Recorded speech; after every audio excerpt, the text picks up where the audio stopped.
The Mechanics Library E-Edition. And today, we will be celebrating our oldest member that is turning 101.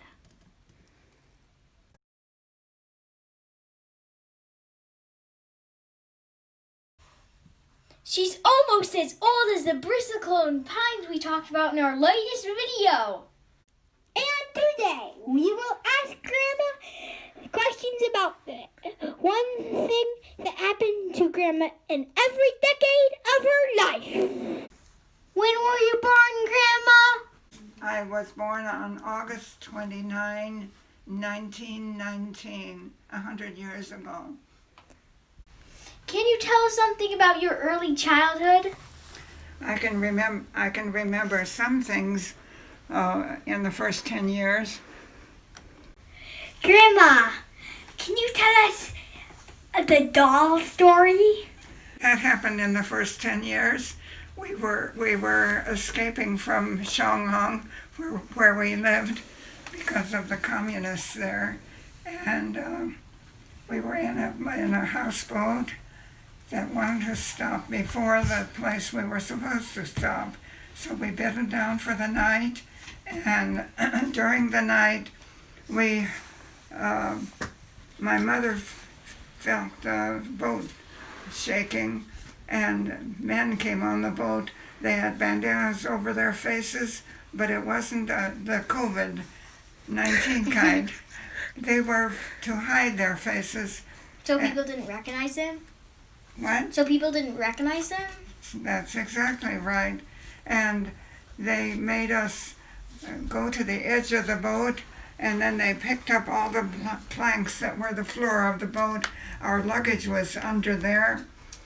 They got into all the luggage and were looking for something. But when they found my doll, that's when they got excited. They picked her up, and she said, "Mama," and opened her eyes, scared them to pieces. They put her down, and I was so glad.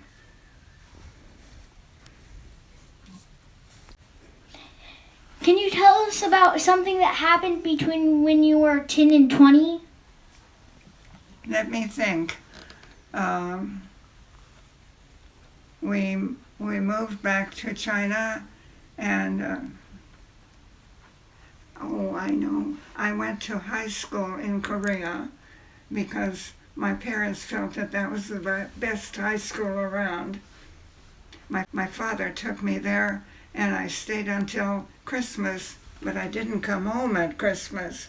I went to a friend's house because it was too far to go home. The very important thing of the 1930s was that I met a tall boy with very blonde hair who was going to become your great-grandfather. Who was that? That was somebody named Paul Rickard, and he was the son of the minister in the church. All the children in the church thought that because I was a missionary's daughter and he was a pastor's son, that we would make a good couple. But we didn't date for a long time.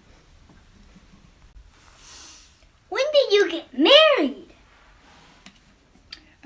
I got married in the 1940s, and when we decided on a date, we thought my birthday would be a good date. It was my 21st birthday.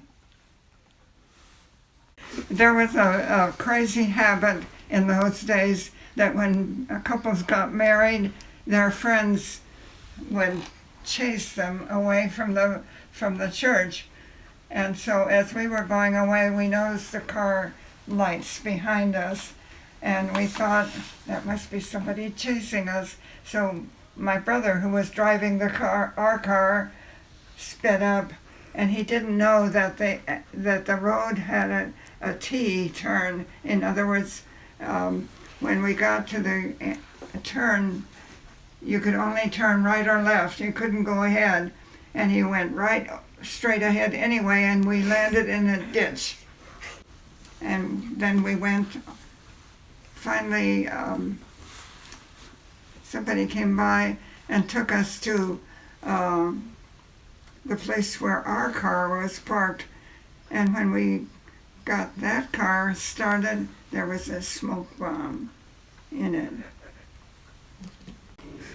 Did your car get destroyed? No, it was just smoke. It was just made to No. tease us, to scare us. The car that went into the ditch. Oh, no. That car was badly damaged, but it did not, it was not destroyed. Anyway, it wasn't until years and years later that I found out who it was that had put that smoke bomb in, and it was somebody named Dan Enns. Can you tell us something that happened in the next decade of Hitler's life, in the 50s? Grandpa and Paul got drafted into the army, and so I had to go to work to teach. So I taught school. I taught 3rd and 4th grade.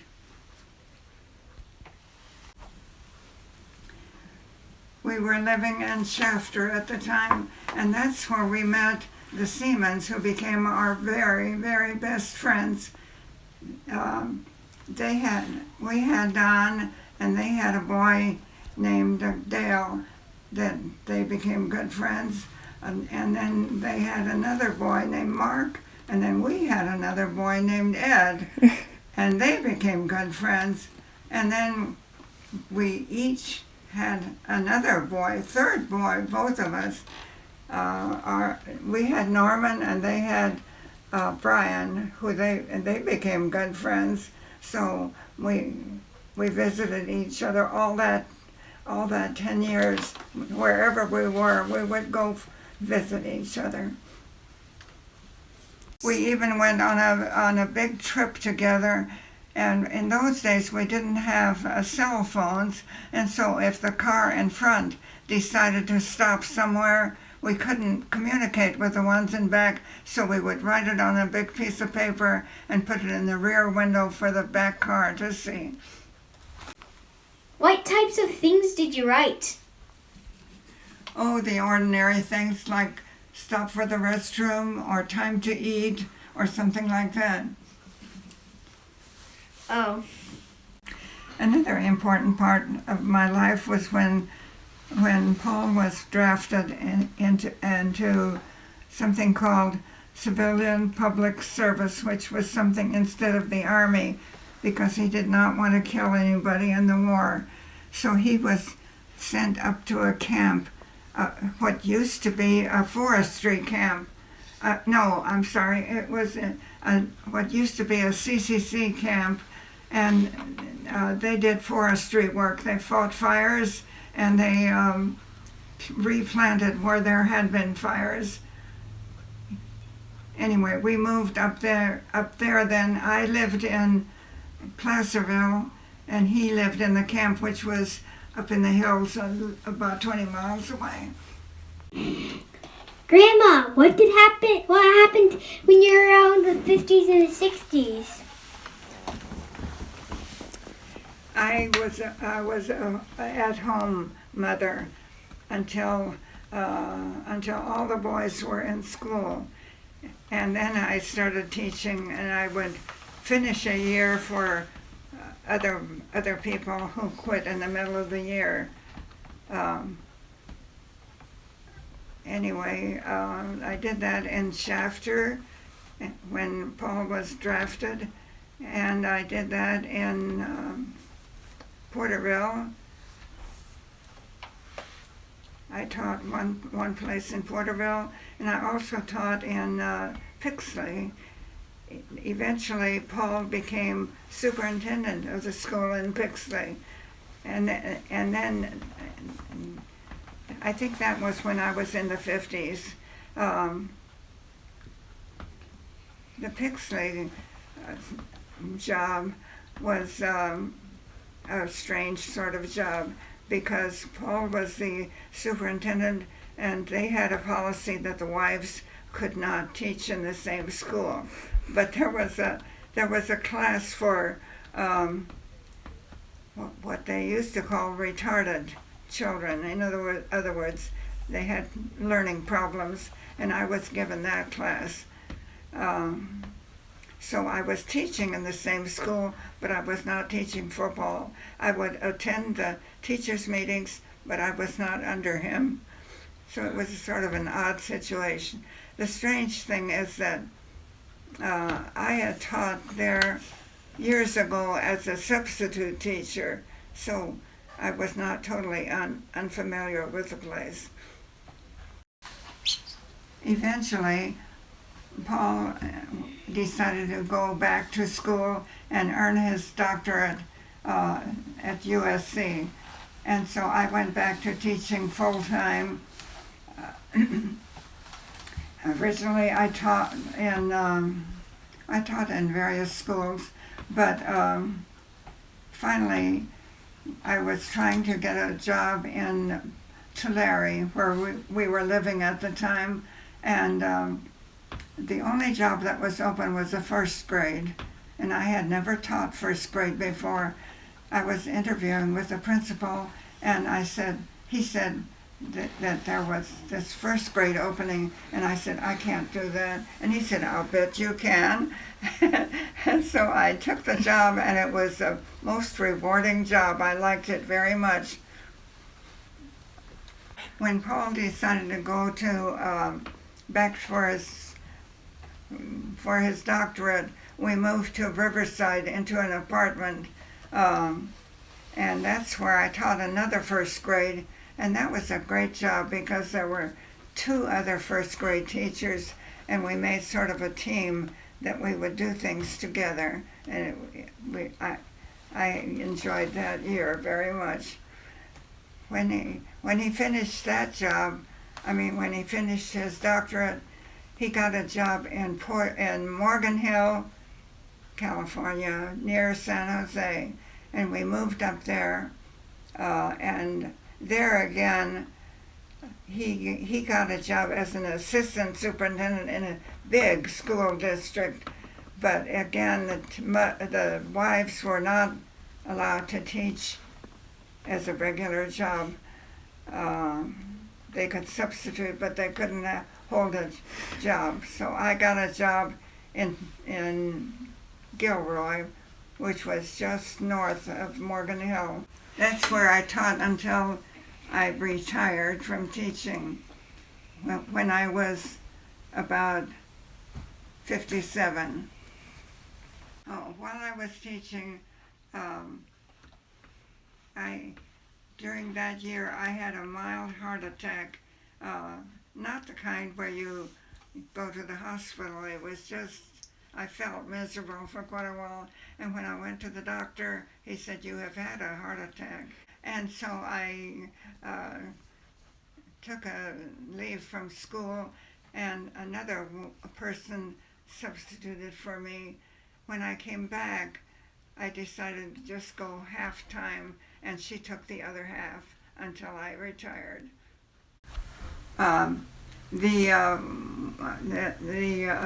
secretaries in Paul's office talked about a new appliance for the kitchen that had been invented called a microwave, and they said it was the best thing for heating up a cup of coffee. I did not drink coffee, so I didn't think I ever wanted a microwave, but when I saw how easy it was to heat up food, it was something I wanted, and so we got a microwave, and I have not wanted to be without one ever since. Is there any other technology or appliance you remembered the vintage of?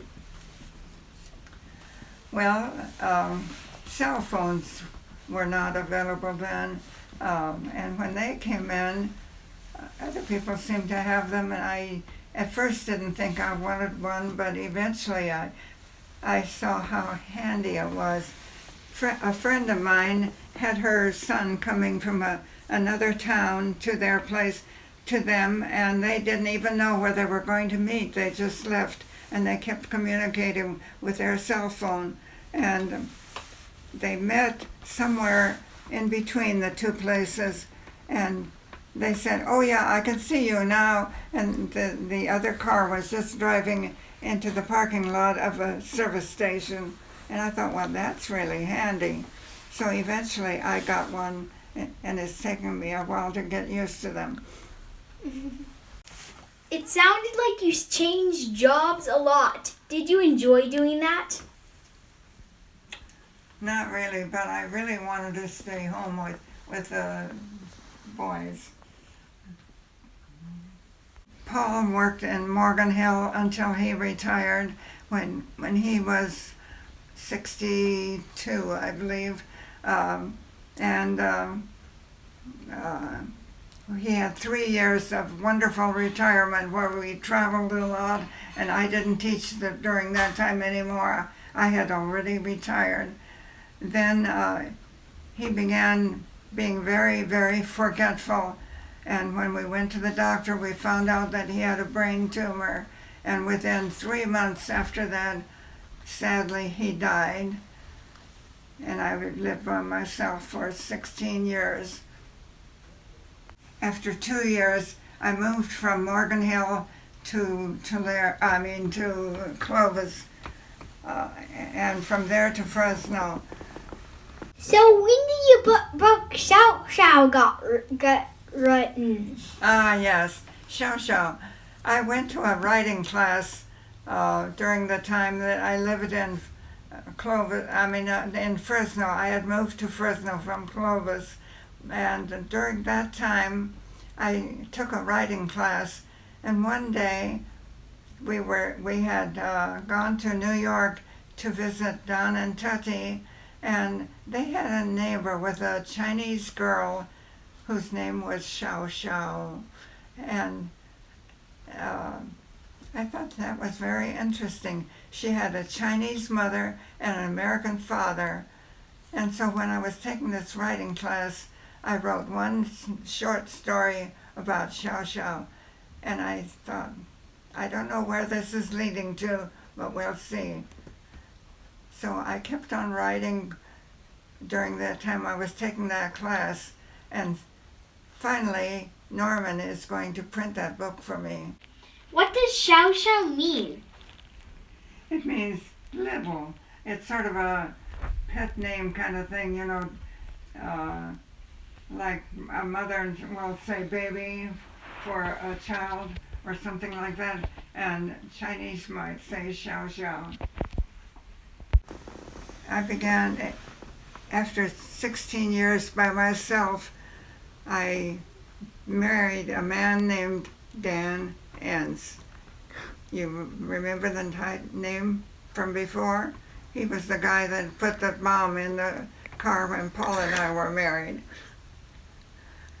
And we had 8 years together before he died, because we were both in our 80s when we got married. So, Grandma, what happened in the 90s? The 90s came along after I moved away, after Dan died, and I moved to San Luis Obispo and into a care facility there called the Villages. Did anything happen when you were at the nursing home? Jill was going to take me to the eye doctor to pick up some glasses or something, and I wasn't feeling good that day. And when Jill got to the place, she called me from the parking lot, and I got ready to go.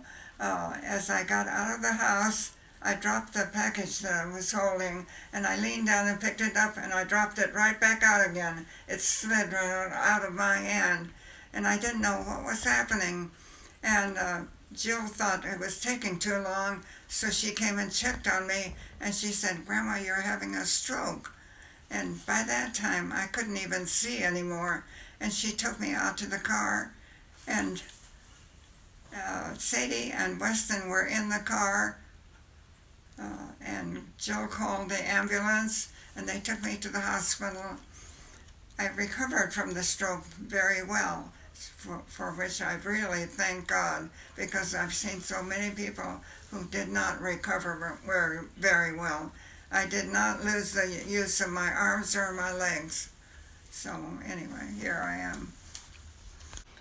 From there, I moved into with a family that you know, Ben and Jill Rickard. They had one girl and one boy, a girl named Sadie and a boy named Weston. And after I moved in after I was getting ready to move in, Jill was going to have another baby. And a week before that baby came, I moved in with them, and his name was Abel. After Abel was about 2 years old, Jill had another boy, and his name was Jack. Jack and Abel both grew up to be delightful little boys, and they would come visit me in my room. And Jack started writing stories, and we put them on my cedar chest, and Jack called it the library. He called it Grandma's library, but then when he saw the Mechanics Bank name, No, it was Rabobank. Rabobank.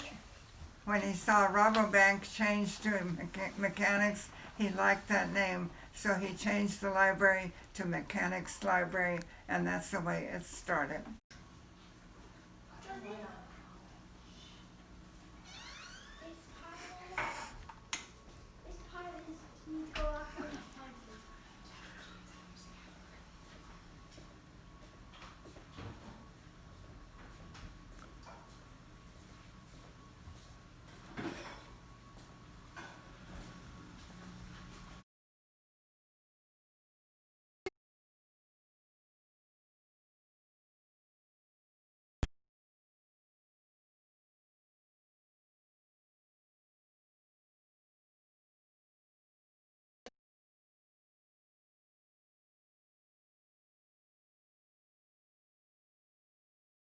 Happy birthday.